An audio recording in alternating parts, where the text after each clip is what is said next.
The egg shape, another of nature's secrets, was chosen by Viktor as a perfect form for a vortex chamber. An egg has a perfect curve for sustaining the momentum of a vortex within it. A central theme of Viktor's thinking was the cycloid space curve, observed in the motion of the planets as they orbit around the Sun, while at the same time spinning on their own axes. They move in open spirals, or eggways, as Viktor called them. The spiral pipe incorporates this characteristic. It is conical and generally egg-shaped, except for an inner bend which causes the water to roll inwards, as shown in Viktor's egg geometry. Word soon spread that Viktor Schauberger could make living water, and people streamed to his home to try it, with excellent results. He became known as the water magician. The vitality of water can be measured by its electrical potential. Every drop manifests an electromagnetic field, as does every body on Earth.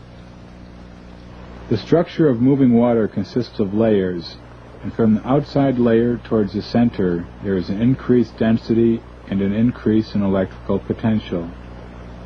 The naturally spiraling movement of water in rivers and streams builds up the electrical charge, but when water is forced to flow through rigid channels and metallic pipes, it short-circuits and discharges its life force. Bacteria thrive in this medium, which is then treated chemically, with the end result of water, which for all intents and purposes is dead. As we can no longer gain any life force from such devitalized water, Viktor designed special spiral pipes to protect and preserve the living water. In this patent for the conduction of water, curved wedges are attached to the inside of pipes to direct the water into an inward spiral. Viktor believed that the damage to water caused by our iron and concrete pipes leads to cancer and other illnesses so prevalent today. In this patent, a device is placed in the pipe or tube to create a vitalizing whirling motion of the water. In this patent, granted in 1958, the tube shown crosswise is egg-shaped with an inner bend and is wound in a spiral fashion to reduce the loss of flow speed. As he struggled with the problems involved in rejuvenating water, Viktor was also deeply concerned with the principles behind modern technology, which is both incredibly wasteful and destructive, and which ultimately threatens all life on our planet. As mentioned earlier, there exist two forms of motion within nature, one that builds up and creates, and the other that breaks down and destroys. This depends on whether the driving force is centripetal, moving towards the center, or centrifugal, moving towards the outside.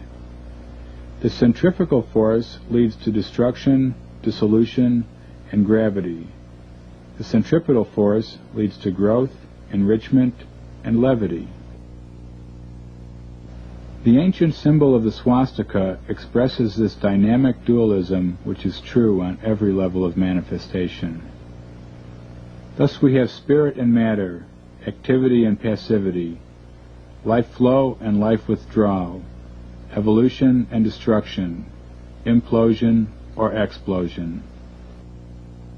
In nature, there is a continuous switch from one movement to the other. But if development is to occur, then the movement of growth must be predominant. Our technology recognizes only one type of motion, the centrifugal force, which leads to heat, combustion, and explosion through friction and pressure.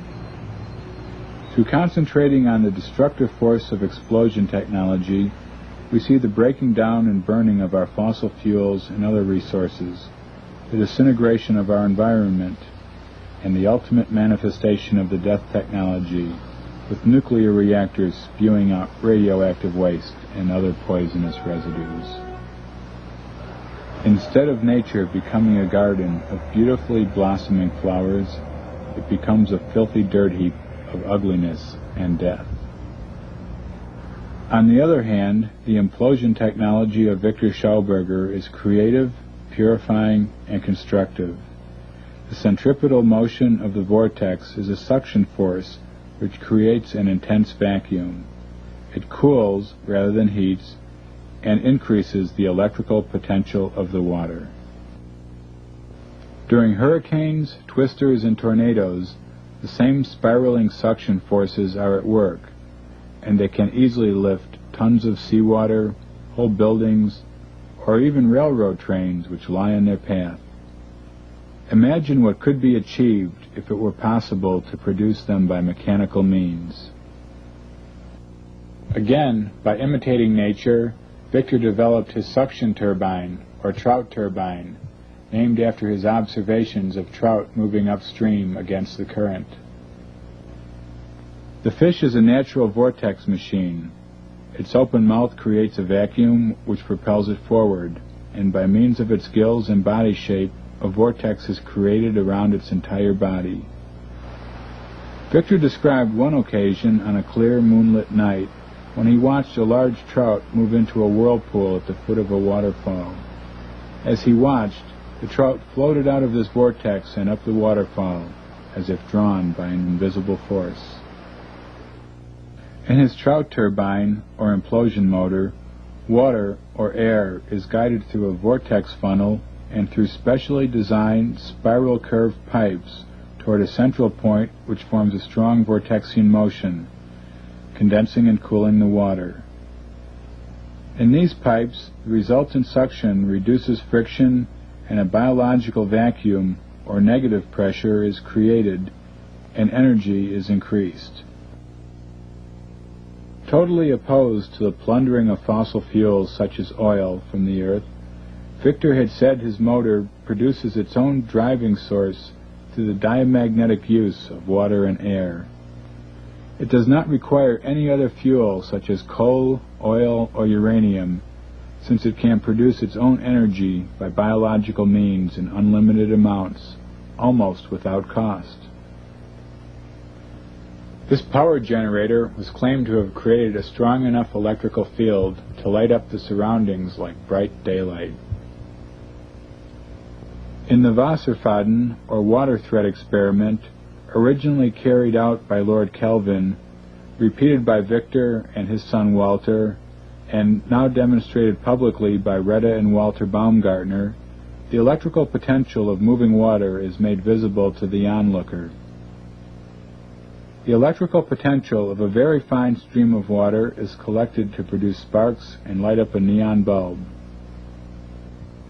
To understand the water thread experiment, let's take a look at this simple diagram.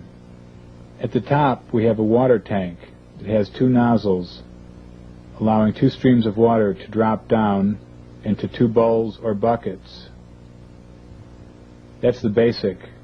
Then inserted in that, first we have two copper discs, each one with a hole in the center to allow the stream to go through, and two copper plates, one in each bowl, receiving the stream at the bottom. The copper plate on one side is connected via copper wire to the copper disc on the other side, and vice versa, with no connection between the wires. When the streams start to flow, the first thing that's noticed is that the water begins to curve up and tries to reach back to the copper disc. That is, it takes on a levity function and goes counter to gravity. When this experiment is performed in the dark, if a neon bulb is put into the stream, contrary to known laws of electrostatics, it will light up. If a vacuum tube is connected either to the copper plate or the copper disc of either side, it will glow brightly, the brightness depending on the quality or liveliness of the water. If one touches the copper disc, they will certainly get a small shock. This experiment shows the levitational powers of a vortex in the egg shape. This is an egg on a string here, in a stream of water.